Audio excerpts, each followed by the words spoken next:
Assalamualaikum warahmatullahi wabarakatuh. Halo teman-teman semua, perkenalkan nama saya Alicia Saputri dari Prodi Ilmu Ekonomi Pembangunan dengan NIM C1A025090 kelas R003.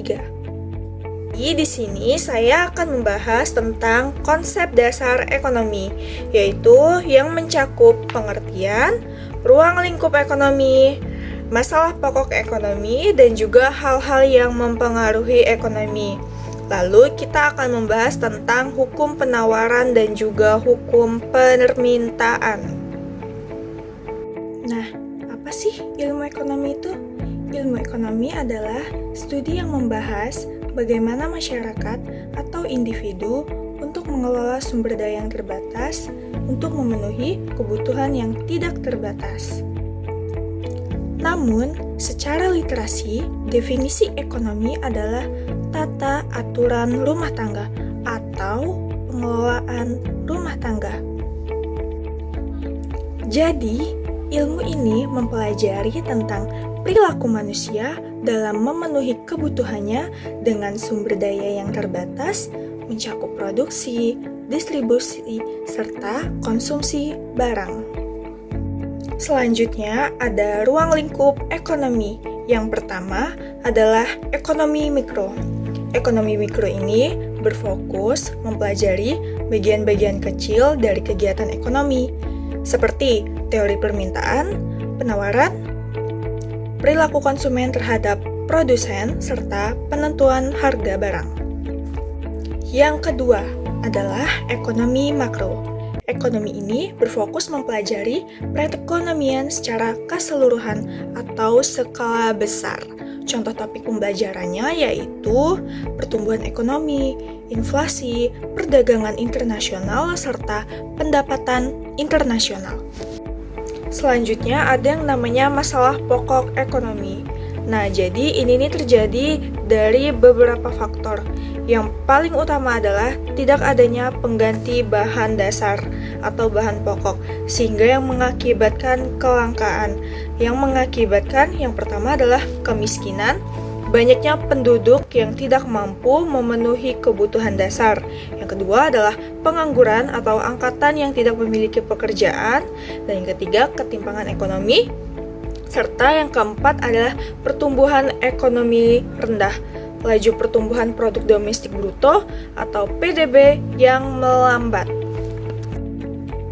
Lalu ada yang namanya hukum permintaan yang berbunyi, bila harga suatu barang naik, katalis paribus, jumlah barang yang diminta berkurang. Sebaliknya, jika harga suatu barang turun, maka jumlah barang yang diminta akan meningkat.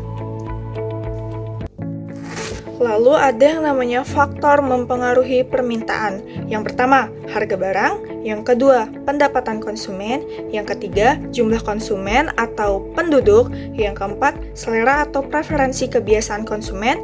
Yang kelima, akumulasi kesejahteraan atau GNP.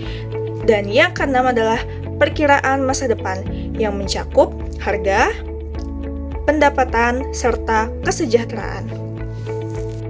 Lalu yang terakhir yaitu hukum penawaran. Nah, jadi bunyinya itu bila suatu harga barang naik, katalis paribus, jumlah barang yang ditawarkan bertambah. Sebaliknya, jika harga barang tersebut turun, maka jumlah barang yang ditawarkan juga akan menurun. Seperti itu. Jadi di sini saya akan memberikan contoh kecilnya, yaitu misalkan ada seorang petani yang memiliki sebuah kebun buah. Jika harga buah tersebut sedang naik, maka secara tidak langsung petani itu akan memproduksi hasil panen buah tersebut makin banyak lagi. Begitupun sebaliknya, jika harga buah itu turun di pasar, maka petani itu akan memproduksi buah yang sedikit pula. Sedangkan untuk contoh hukum permintaan dalam kehidupan sehari-hari, kita dapat mengumpamakan seperti contohnya itu adalah harga minyak. Jika harga minyak itu meningkat, maka masyarakat secara otomatis akan mengurangi jumlah pembelian dan mengubah metode pemasaknya itu dengan cara mengukus. Sedangkan jika harga minyak tersebut terdapat promo besar-besaran, maka masyarakat akan membeli minyak tersebut dengan meningkatkan jumlahnya itu, begitu.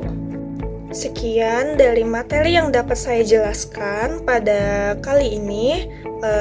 Jika terdapat kesalahan penulisan ataupun salah ucapan, saya ingin meminta maaf sebesar-besarnya. Baik, saya ucapkan terima kasih dan Assalamualaikum warahmatullahi wabarakatuh.